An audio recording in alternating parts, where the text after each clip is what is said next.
Welcome to Move Your Mind. My name's Nick Bracks, and this is a podcast where we have real conversations with real people and give real advice.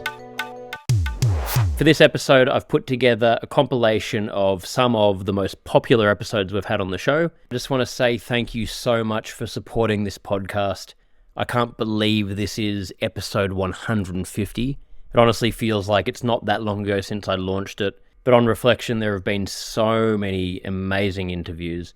I've personally learnt so much. I've heard back from so many of you, and I just really appreciate the support. And I've said it many times, I couldn't do it without the support of each and every one of you. Thank you again for supporting us. Hope you all have a great Christmas and New Year's, and see you next year.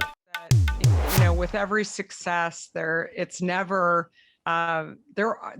hard work, right, that goes into it. And I think often we don't stop and think about those things. And, you know, I don't think being an entrepreneur, for example, is painted in the right way for many people, right? And I think that there are clearly a lot of, people out there that want to be an entrepreneur because it's been over glamorized, right? It's a lot of hard work and long hours and rejection and loneliness. And there's just a lot that goes along with it. On the flip side of things, when you have success, that it really, I mean, it's amazing, right? But I think it's really, it's celebrating, you know, the wins of it as well. And really knowing that it all came because you did work really hard. And it's not, you know, maybe there's a little bit of luck in there too. And maybe you had a category, for example, that people wanted to buy during the pandemic. I mean, all of those kind of things. But I think that it really boils down to you just not wanting to stay complacent and figure out how to do something. I think that the best entrepreneurs are people that really enjoy doing puzzles, right? Maybe you haven't even done a puzzle for years, but you enjoy the process of like thinking and trying to figure something out. And even people like Elon Musk, I mean, you know, it's just, never really thinks his product is perfect, right? There's always something that you're adding on. And I think that that's really the core difference between somebody who really enjoys being an entrepreneur. And frankly, the most successful companies are the ones that, you know, you'll launch a product because it's not perfect, or a service or whatever, but you know that you're going to keep striving to get better, but you're also going to celebrate what you've done so far. And I think that that's a really important thing, that whether it's, you know, being super successful, as you said, or along the way, what are those things that you were able to do that maybe you didn't think at one point you were going to be able to achieve those things. I share this with entrepreneurs all the time, that, you know, they'll say, well, you're a much larger company now. I mean, I'm just like a tiny company. I'm like, look, like, you got to celebrate even the first dollar that you make. You got to celebrate the $1 million. You celebrate the 10 million, right? As you go along the way. And, you know, what's most fun, as Steve Jobs used to say, it's the dots eventually connect. You recognize that all of those challenging times and the way that you actually stepped forward and through and broke down walls and diversified, and all of these things help you to not only be a better leader and a better CEO, but also a better human. And I think that, you know, people have said about me, you're so resilient, you're so, you know, this, and I'm like, but it's about all of those challenges along the journey that make you who you are. And I think, you know, I'm sure clearly believe that too. It's like accepting those times and knowing that they help you to be who you want to be and who are you're meant to be. I really love that, because that was one of the questions I wanted to ask about, you know, what advice would you give to aspiring entrepreneurs? So that answered it beautifully, and I found that really useful for myself as well. So change can be hard if it's been pushed on you, regardless of you making the decision. If you make this decision to change, it's an easy thing to do because that's what you want. If it's been pushed on you, that's why it becomes hard, because that's where you start getting lost and say, oh my God, what? And that's what happened with the restaurant in Melbourne with George. Is it got closed. So I was just like, what am I going to do? And the way it got closed is, it was personal to me because I was criticized as a chef. I was criticized as a business owner. I was criticized as something I had worked all my life being a chef. And I thought that I will never be able to ever open a restaurant again because of that stigma that was stuck to me, you know, and that was a big,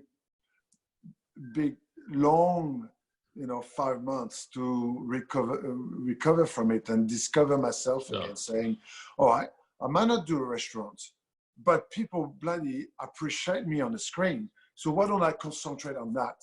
And I still got a foot in the door when it comes to food. So, you don't have to own a restaurant. Who says that you have to? So it's change can be hard if it's not your choices there. I think it's a really important point you've made there for people listening to this, that, we can, in life, have a pretty set mind about where we want to go, but we're almost always going to have to pivot. So it's being clear on what the general goal is, but also being adaptable, that, okay, that might not work, but you know what, what's the other avenue I can quickly go down, or where can I take these same skill sets and apply them in a different realm, or whatever it is. Like, we can't be set on one specific way of doing it. That's right. There's only thing that stops us really. It's ego. Ego stops everything, doesn't it? Yeah. Ego. And we constantly worry of what everybody else is going to think about us. It's so hard. Like, what I find hard is, I've gotten a lot better with it, but with ego, it's like, and similar to you, I'm very ambitious. I want to do things and I keep trying and pushing myself. And to compete, if you're competitive and you're competing in these industries full of egos, but you're trying to also keep that balance, how do you find that balance of, keeping the ego at bay while pushing? Because you know what, Nick? You don't have to compete. You don't have to just compete. Be yourself and do what you do well. And that I've always said this, an example, Channel 7, Channel 9, Channel 10. Why do they compete? They should be working together. They'll have better success. Yeah. It's having 3 restaurants on one street. One Italian, one French, one Chinese. All right? One close on Monday, one close on Tuesday, one close on Wednesday. Why? Because they're helping each other to keep the customers in. They don't close at the same time, so the street is always busy. Competition is the worst thing. Just be yourself and do what you do well. I'm back in Victoria right now, and I've seen it even, we've gone into a lockdown 2 days ago, and I've heard so many people in Victoria saying, it's not fair. Why, we've been played by the rules. It's not fair that we've been affected. Why haven't the other states been affected? And I'm thinking, hang on, this isn't a game. It's not a competition. It's like we're all trying to, everyone's doing their best. We're trying to deal with the situation. It's a crazy line of thinking. Who cares? Like, let's all just support each other. But I was, it blows my mind. It blows my mind. It's not that hard. It's, what I loved about COVID so far is we've slowed down. Everybody slow down. Everybody cues. Everybody talk to each other. Everybody respects each other. Everybody eats together at the table. We play board games like we haven't played board games. We start reading again. The planet looks better. There's blue skies in countries that have never been blue skies before. There's more fish in the ocean than there's ever been. There's no plastic bag floating anywhere. I think there's pros and cons. But I think the human race are just a silly bunch of people, racing for toilet paper, for fuck's sake. Come on, people. Unbelievable. Yeah, it doesn't make sense. Illogical.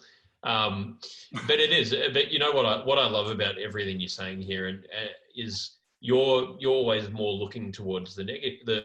Sorry, not the negative, the positive. What's positive? Like this, if we do take that step back in coronavirus, there's a lot of positives. Obviously, there's some negative things, but there's a huge amount of positives. And I think the point is, in life, no matter what decision we make, there's going to be good and bad outcomes. So we've got to be realize in society that there's no such thing as perfect, and it feeds back into this whole ego competitive thing. Like you're saying, you want to do something, just do it. Who cares what anyone else is doing? Do it because you enjoy it, you love it. It really doesn't matter what the outcome is. Just go and do things for yourself. Last year, what are we, 20, end of 2018, I was weighing 107 kilos. I was like pretty big. Again, it was a mixture of working hard, not doing well in business, eating a bit too much, drinking a bit too much, not caring about myself enough. And I turned around to my wife and said, January 2019, that's it, I'm doing this. So I took a 12-week challenge, and I've never been a sport person. Physical stuff has never been me. Stopping food has never been me. Not drinking has never been me. But I did 12 weeks of that. Diet, 5 days a week at the gym, no booze. Lost 12 kilos in a space of 12 weeks. And I didn't do it for my image. I do it for my head. And I tell you what, Nick, it's been a year and a half, and I still do 5 days a week sport, and I still keep the weight down because it feels good in here. Beautiful. I love that. And a huge part of the work I'm doing here, actually, and a thing we're going to be releasing soon, is actually programs around that for your mind, fitness for your mind, because I train every day or 6 days a week, and for the exact same reason as you. I come from a competitive sporting background. That's why I started doing it. But nothing helps my mental health more than movement. And I think it's such a powerful thing. And I think that's such a great message you're saying. You're doing it not because you care. You're attaching it to how it's going to make you look. Makes you feel good. It's at the end of the day, it's a bonus. You look good. That's the cherry on the cake. But and a benefit. Before you look good, it makes you feel good before you look good. Actually, exactly. If you're still not in shape, but you every day you come back from the gym or boxing or cycling, you come back and go, you get into that shower going, you start the day wicked, Makes you feel. Hey guys, if you're enjoying this podcast, please click the subscribe button, leave a like or comment, share with your friends, and follow me on Instagram at Nick Bracks. I really appreciate your ongoing support. You seem very comfortable in your own skin, which is like so cool at such a young age. Well, I think it's cool that, it's not cool for you maybe, but that you have OCD, because I don't meet a lot of people with it, or I don't know, that's the thing about it, is it's not physical. So you can't tell what's going through someone's mind at all. And that's been like one of my biggest obstacles with it in some ways, is because some people are like, you don't have OCD. Your room isn't even clean. And I'm like, oh my God, please shut up. You don't know what you're talking about. Yeah. And so it's very, very frustrating. But yeah, I think that it's nice to meet people with OCD. I don't know. I feel like it's not as common. Yeah, well, it just gives you, it makes it more relatable and makes you realize that it's something, it's something that people go through and can deal with. Yeah. And like you said, Sarah was saying the same thing when I interviewed her. She's really advocating for awareness about it, because people will make those passing, we've been shown that OCD means, cleaning your hands several times, or like obsessively putting, wanting everything to be clean, but Or people will be like, oh, I'm having a bit of OCD today, but they don't realize what it actually means. And it's because, we're not educated on how to understand this stuff. We can push through, and we think we can probably handle more than we actually can a lot of the time. And you often can, get through it for a month, a year, 5 years, 10 years, but at some point it's going to collapse. So I think that's such an important message that I'm sure will, Absolutely, Yeah. I agree with you. You know, as I was saying, you know, we're this type of people that we're machines. We're constantly go, go, go, go. Sleep deprivation catches up with you. When you less expect it, your body will just give you signs that you tend to ignore it because there's no time. And, you know, there's always going to be things to do. There's always going to have a busy schedule. There's always new things going to come up. So you really got to prioritize that time for yourself, that time to, you know, like we're like cars. We need that fuel. We need to fill ourselves with nutrients. We need to hydrate. We need to sleep, and we need to have fun as well. This is a big thing that I always say. You know, it doesn't matter how old you are. You always got to try to release that inner child that it's all in us and just play. And you know, I do that through painting. I find that it's a great form of meditation. It's just take some colors, let out what you have to let out. You know, like a beautiful canvas of how you feel. Yeah, it's so important, isn't it? It's such a weird thing because it's like when we're kids, it's perfectly normal and acceptable to go and play, have fun, do all these creative things. But once you get to a certain age, you're sort of told, okay, that's like that's over, that part's done. You know, it's time to be an adult, and you know, you're not meant to do those things anymore. And it's kind of a strange concept because you're still the same person. It's like why shouldn't you? You know, it's like so healthy to do that stuff, like what you're saying, go and paint and whatever else. Exactly, you know, Yeah, it's release that crazy. inner child. That otherwise, what's the point? We're always going to be constantly on that rat chase, and it's that rat race. It never ends. It never ends. So you know, you get to a point, and you look back, and you realize all that time wasted. You know. Literally never ends. There's no end point. Yeah. Because, you know, there's people out there also that will be saying you need more discipline. The problem with that is, like, discipline, it's not limitless. You will wear it out. You know, you need to call on discipline when it's absolutely necessary, when there's nothing else. I need to be disciplined, you know, or in tiny little bursts, like in the morning where it's like the goal in the morning is not to get out of bed at 4:30 and do an hour session. The goal is just get out of bed. That's the first goal. Tick that off. And there's even resistance to that.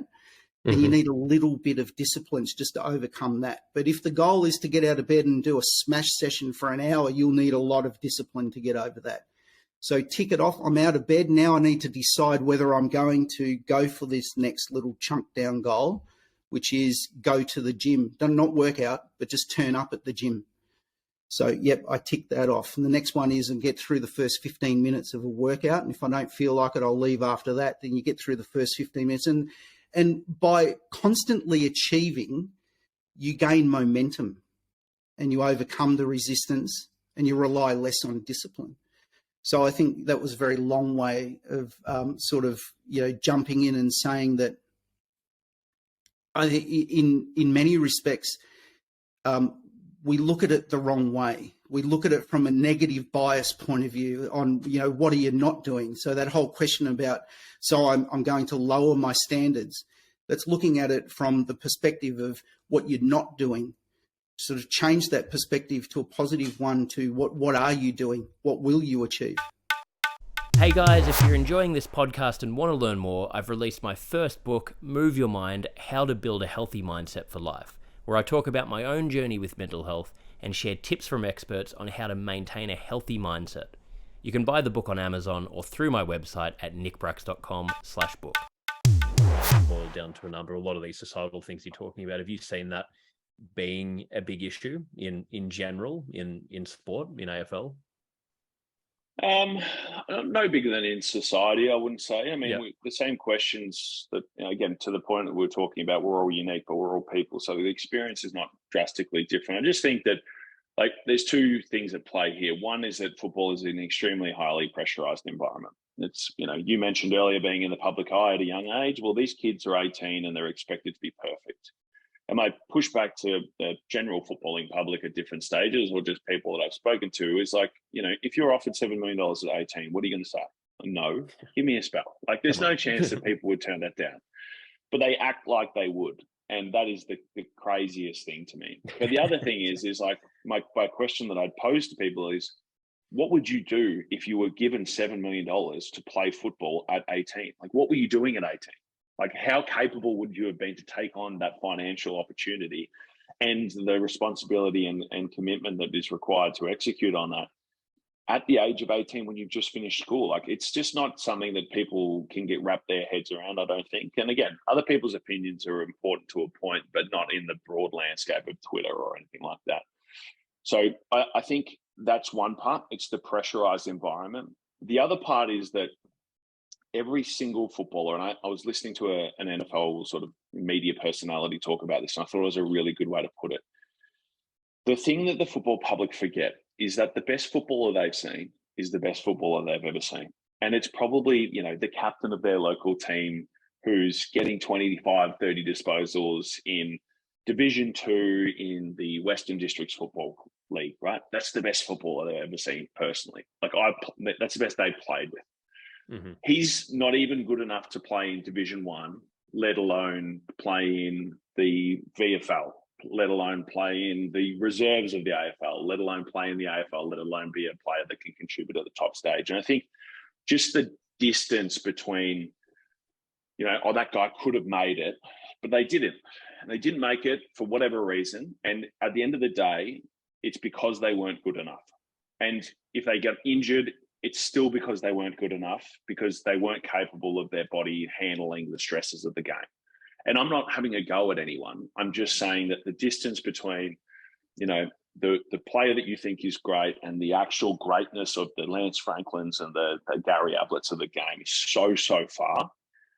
So with that in mind, when young players come into the game, they've been the best player they've ever seen at every level along the way. And when I walked in to the AFL environment, I had been the best player in my team since I was 12 years old, pretty much, give or take, at least in the best 3 or 4. And I suddenly walked in and I was now playing against the best players that have ever played in the last 15 years, give or take. And that is a shock to the system for a lot of people, because there's a huge reality check, ego check, sort of bring back to earth moment that happens, I think. And then trying to sort of redefine your identity in the mix of a whole other bunch of players who are insecure and trying to work out their own AFL experiences does provide, this sort of sense of identity crisis, I would say, when you enter. But equally, probably in the time at the Bulldogs, we averaged a 20 to 25% list turnover. So 20 to 25% of the people that you're playing with every single day, which is essentially 10 or 12 people, are worried about not having a job in the next 6 months. Yeah, wow. And, a further 10 of them may be worried about getting traded. And a further 10 of them are going, am I going to get a game this week? And so there's just this sort of 75% number, if I had to estimate, that are uncomfortable all the time in the spotlight under the scrutiny of the AFL public and the media that goes along with it. So it's the nature of team sport, but it's the nature of professional sport as a whole. I think what happens as an entrepreneur, you're always on the go. You don't think about it. And one or two bad decisions can absolutely destroy your life. And and I think we need, again, slow it down. Yeah, we need to slow down, and that's one of the things. That's why I used to turn my phone off and go for that walk. And one of the things I still do is that I'll go. Obviously, I'm in the city, and I go for a walk around places where I was getting paid $7.50 an hour. I go past the pub that I used to sit down and have lunch when I was earning $15 an hour, and it really grounds me. Yeah. The place that I live in now, one of the reasons why I moved there a year ago was when I look to my right, I see that building, that Colson on level 14 that I mentioned. That's where I started my journey. And I would have never, ever in my wildest dream, thought I'd be where I am today when I look down that window. And, but I did it because it really brings me down, and you need to slow down. And it's gratitude. It's giving you gratitude, isn't it? It's like, it really is, mate. Because especially when you're young, you feel you're invincible. You're just going a million miles an hour. Yeah. But it slows you down. I think a lot of the answers are in slowing down and having gratitude and having empathy for a lot of people. Yeah. And I think all of those things comes from if you've actually experienced it as well. If you've been through hardship, there's no excuse for bad behavior in terms of, when I say bad behavior, I mean by how you treat others. Yeah. And I think that one of the things that people need to also realize is that it's been a 20-year success because it wasn't overnight. Nothing happened. You've done so many different things, but where did it all start? And, you just sort of reflected on you had problems with depression, drugs when you were younger.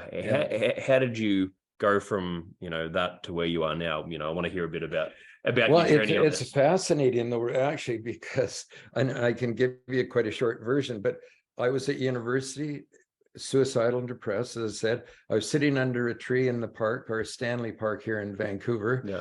I had my books and I said, either I take my life, or I was student teaching at a high school, and a young guy failing in phys ed said to me, do you want to ride across North America on a bicycle? Nobody's ever done it. 1970. Wow. So I said, sure, thinking he was kidding, because he was failing in phys ed, right? This long-haired guy and didn't like sports and stuff. And so he kept me at my word. He was on a 3-speed bike. We went as far as Minneapolis together, and I couldn't keep up with him most of the time. And I'm exaggerating a bit, but we're about equal. Yeah. And then I continued on, I didn't leave him for any bad reason. I just needed to be alone, because now, I was the kind of person before that would go to a movie with somebody, more so people thought I had friends. I couldn't do something, go for dinner by myself, or, people would think there was something wrong with me. Whereas now I love to go to dinner by myself or whatever. Yeah. So anyways, I continued on. I ended up going 10,000 miles or 16,000 kilometers all around United States and Mexico. And that was the time of the Vietnam War and the racial riots and the hippie movement. So, they had me in jails in Mississippi and different things, but every day was an adventure. So I started to really see people, like I really saw how, in the black part of Chicago, they wanted to beat me up because I was white when I went through the ghetto there, and they were throwing rocks at me. But I felt how I became prejudiced to black people in no time. And then when I went through the South, the white people wanted to throw me in jail, and the black people were my friends. So I saw how we're conditioned by our environment. So just like with religions or whatever, I say to people that are really fanatical about their religion or something, I say, well, what if you're born in another country under that religion? Wouldn't you be just as fanatical? And I'd kind of go like, oh yeah, maybe. I said, you're a passionate person, but we need to see how all religions really deep down want the same thing. So one of my thoughts in my book is, every human being is one of a kind. To be human is to live as one and be kind. And to really see that inside that's why I was inspired by Martin Luther King and Gandhi and people like that. So that bike trip turned around my life. That's when I quit drinking and drugs and meat, and I eat fish still, but and no coffee and stuff, but I eat sweets. But I'm trying to quit those now too. Anyways, so then 30 years later, I started the Kindness Foundation of Canada, and people said, why don't you ride around North America again, which I did. Wow. And that was with Wilma, and we went 17,000 kilometers and right around the outskirts of the United States and Canada, across Canada. And that was fantastic. And then I did a third one that was really tough. I was 63 years young at that time, in 2009. And I went through mid-America, had a team of people here that set up a place for me to stay every night for 8 months. So that was really neat. But every day I had to ride, and I was pulling the 70-pound trailer. Every day I had to ride to get to that next day. So if I was sick or whatever, and that took a toll on me, like emotionally and physically and mentally and everything, because it was so difficult. But so really on those things I really learned, and out of it came my little books, and out of it came, concerts I organized around kindness and events and different things. So, and then speaking at different things, which I did. So basically that's kind of my story. And yeah, along the way I'd falter and do crazy stuff, but then I'm slowly learning, I think. And so one of my little thoughts too, do you mind me throwing in little thoughts from my book? please do. Okay. One is I want to work hard in my faults, but be easy on myself when I falter. You know, I don't want to beat myself up. I want to know that if I did something I don't feel good about, I didn't mean to do it. I just had lost touch with my heart, and not to beat myself up. And I think that's what people do. And one patient actually crystallized the way I look at the world, the way I listen into people's eyes. This was a woman named Nancy. She'd made 3 or 4 suicide attempts before I saw her. She'd been in the hospital several months every year for several years, and I didn't think I was helping her. But there I was seeing her for 6 months, and once a month I would moonlight at a state hospital, meaning I would cover for the other psychiatrists, and sometimes you're sleep deprived. And when you're sleep deprived, you know, your body does kind of weird things. So there it is, a Monday. I've been seeing Nancy for 6 months. I don't think I'm helping her. So if you're me and I'm Nancy, she'd be like this.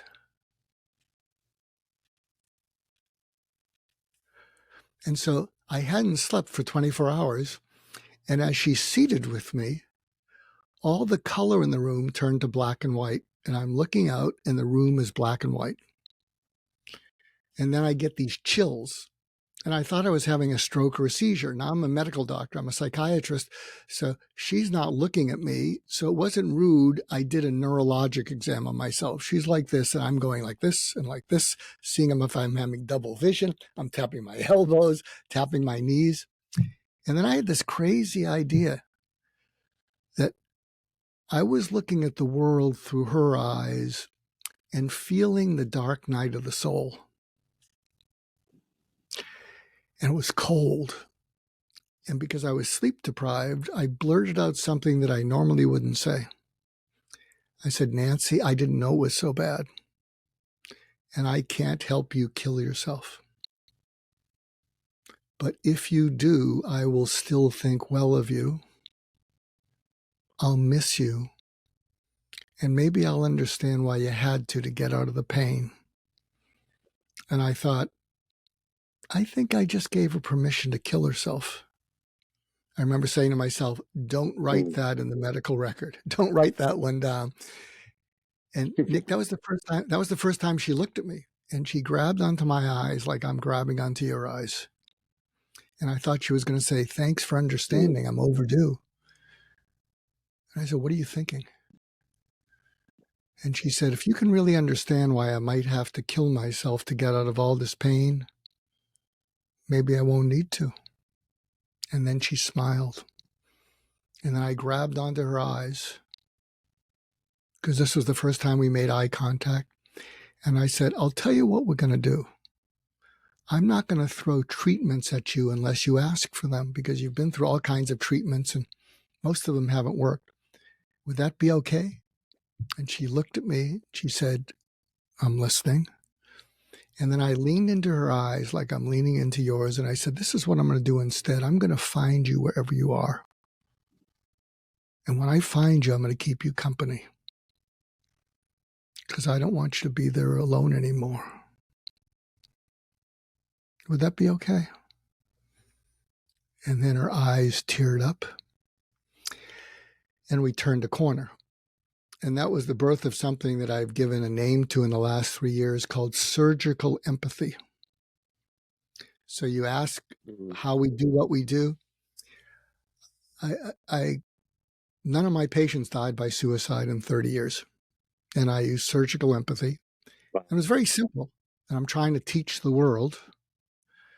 When people are suicidal, and I've seen a bunch,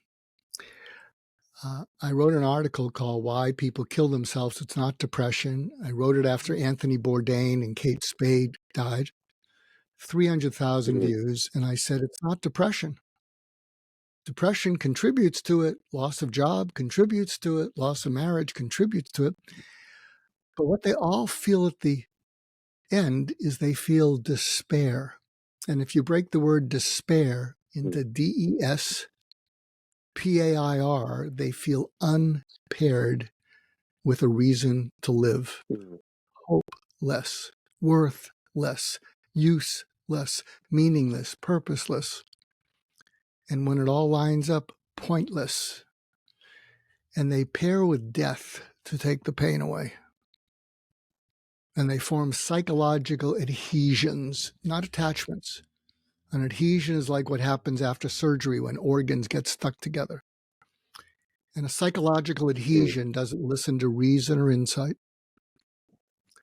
But surgical empathy can cut the adhesion when they feel felt. And when they feel felt and less alone in hell, they start to cry. So you've given me a long leash and you haven't interrupted me, but I'll pause there. So that's kind of how that went. And then I ended up entering recovery. And I think recovery was great, but I think the reason why I ended up in all this trouble is because I bottled all of those issues for so many years. I had childhood issues. I had, issues. The drinking and the chemical they were my medicine, and they were just covering a much bigger problem. They're just a symptom, really, of a much bigger issue. And I'd never dealt with it. Even before my son was born, I just decided I'm just going to stop drinking. Well, there's still a lot going on that you're not dealing with. And the reason why you wanted to use that chemical so much, right? It's the problem's still there. You haven't dealt with it. So they call that white knuckling. You're just you never have any serenity. You're never really happy because you haven't dealt with it. And so when I entered recovery, I was reluctant. I really didn't want to go. Even though I was in huge legal trouble, I was still stubborn. Still fought it. And I got a lawyer at the time. She said, you don't have a choice unless you want to end up in prison. I mean, you wrecked a car. You skimmed the top of 2 other cars. Nobody was killed. Somebody should have been killed. It was a miracle by the grace of God that nobody was absolutely dead on that scene, including me. Yeah. And, I decided to go to recovery, and I fought it. And I did not want to live in a recovery home. And I had never had to do anything like that and humble myself. And the recovery home that was chosen, there wasn't a lot of finances at the time. I mean, I had drained everything due to the divorce and the things that were going on and the separation with my ex. And I entered recovery, and it was painful, and I fought it, and I fought it. And the more I fought it, the more trouble I got in. The more I wouldn't turn my will in life over and say, okay, I give up. I'm done trying to control things. I'm just done. The more trouble I got in, I would get a letter from the court saying your charge has been escalated. Now you're facing 9 years in prison. Wow. And so sit with that for a second and try to control that, And so my mind, when I entered recovery, I had a broken neck. So I had like this big neck brace on, and I had a huge cut on my forehead. I think I still have the scar. I had this massive gash on my forehead, and I just looked like a hot mess. And I just started, I didn't have a car, obviously, totaled, and I would walk to everything. So I just decided at some point during recovery, I'm just going to start doing what they're telling me to do. I'm going to actually start participating. So I didn't have a job. I would wake up in the morning and I would walk 8 or 9 miles to the nearest AA meeting, and I would do an AA meeting, and then I'd walk 8 or 9 miles home, and then I'd walk to the recovery center, and I would do my meetings. And it was crazy. I think I was walking like 25 miles a day and just smoking as I walked, just chain smoking. It's just constant. I could not get out of my head. If it wasn't about the past and what had happened and how I could have fixed it, then it was about the future and what was potentially going to happen to me. Nothing was now. And so I think the walking was a way to sort of get me out of that mode. At least I could movement. Was the only thing that really kept me sane. But then I started to pay attention and listen in recovery, and things started to change.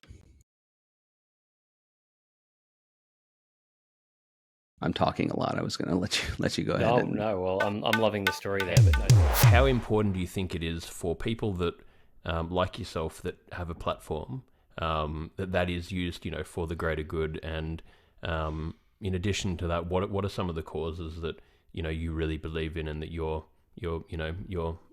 vocal about? So, yeah, I as a person with a platform, I strongly believe that is your duty. And I am passionate about a lot of things, including animal rights and standing up for people of color, injustices anywhere, the LGBTQ community, mental health. These are all things that have personally affected me, and I just think what a shame it would be to waste an opportunity to open someone's eyes or educate someone when you do have the opportunity to. Like I have a decent amount of followers, and if I can change one person's mind, or if I can enlighten someone in a way, I mean, like, why wouldn't I, So yeah, I definitely hope to continue being vocal about the things that I am passionate about and be a voice for the people who don't necessarily have one. Absolutely. And congratulations on doing that as well, because Thank I think it's you are, and I can tell talking to you, I mean, you're at such a young age. It's pretty incredible to have you seem very grounded. I mean, I don't know you.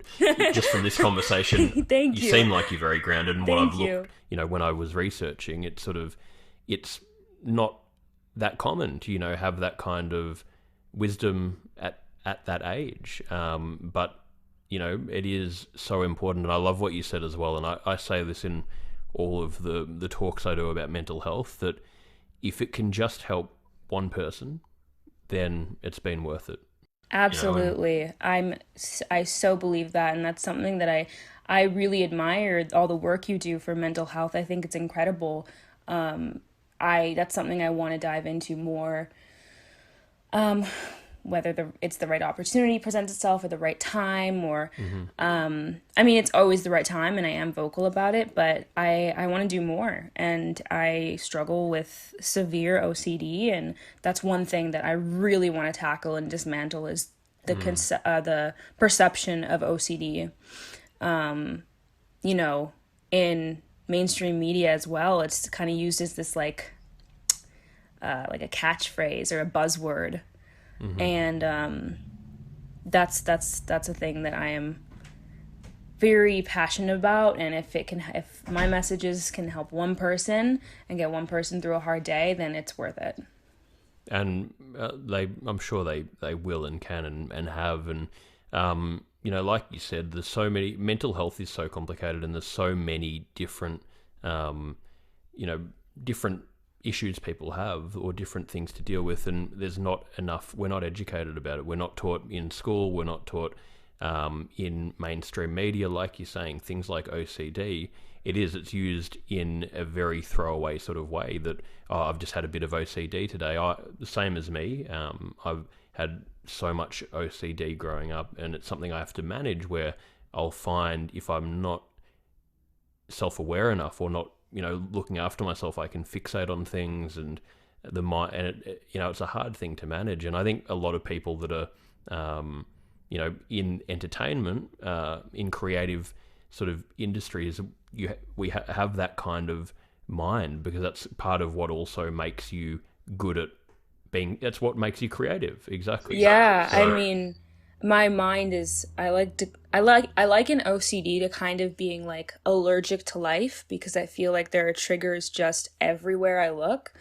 But it's also like my mind is so open to so many insane possibilities that it's also what makes me, I don't know, it's what makes me creative, I guess. Absolutely. No, 100%. I think, it needs to be, and I used to get so frustrated with how my mind worked, because so many there's certain things that people, everyday things that for most people that would just, you wouldn't, give it a second thought, and they will just be incredibly difficult for me. And then on the same token, things that some people would be like, I don't know how you can do that. It's like, well, that's, you don't even have to think about that. So it's like this, I think you learn to say, the looking at it that, that the you wouldn't have the positive without the negative, and become grateful for having that because it gives you the other, Totally. abilities that you have. But then it comes down to, how do I manage this and how do I understand it more? And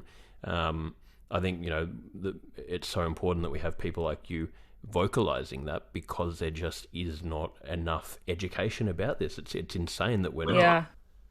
I mean, likewise, I agree. I'm personally affected the most by OCD, but I know that there's so many other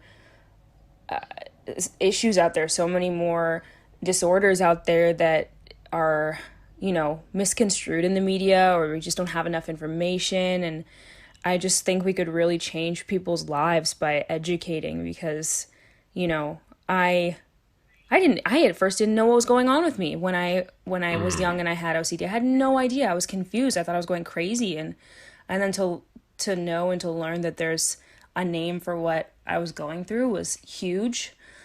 And I still am trying to find constantly trying to find a community of people who are also going through the same thing as me. So that's why I like to put it out there that, OCD is a big struggle for me, because I know it affects a lot of people, and I just want them to know that they're not alone. Yeah, absolutely. And that's a big part of it. It's just being, and a huge part of what I'm trying to do with all of this is just literally just show people that it's okay to be vulnerable and be honest and open. And I mean, I guess, has that been, in the position you're in, is that difficult to, or has that been a scary thing to do? Because I guess a lot of people are told wrongly that whether it's, whether you're an actor or whether you're in a corporate job or whatever it is, that, don't share don't ever talk about anything personal, because then people might not want to hire you, or they might not take you serious. They might see you as a liability, which it just infuriates me, because everyone has different problems, and the way they're looked at, this is just part of life. It really is. Yeah, no, I mean, to your point, at first, I've struggled since I was young. So going into the entertainment industry, I was struggling. And I think at first there was this, it was heavily stigmatized. And I didn't know whether to speak up about it, but it's such a huge part of my life. I wanted to, but I was like, does this mean that I don't book the next job that I go out for? Does this mean that people are judging me? Does this mean that when I get to set, I'll have eyeballs on me, people waiting for me to have a breakdown? I don't know. But I will say that as time has gone on, I do feel like while it's still a massive issue, there is a little bit less of a stigma. I don't know if it's less of a stigma, but I notice an openness in talking about it. And that's kind of encouraging me to be vocal about it myself. And it's something that I don't want to have to hide. It's a part of my life, and it's also what informs my acting. I think that I am the actor I am and the artist I am because of that. It's such a huge part of me. I just don't see how it's possible to not talk about it. Thank you so much for supporting Move Your Mind, and once again, I hope you have a great Christmas and New Year's. See you next year. Also, a huge thank you to those of you listening. I really appreciate your support. If you'd like to learn more or connect with me personally, visit www.nickbracks.com or send me a DM on Instagram at nickbracks. Please don't forget to click the subscribe button, leave a like or comment, share with your friends, and follow me on Instagram. It really makes a difference. Thank you so much.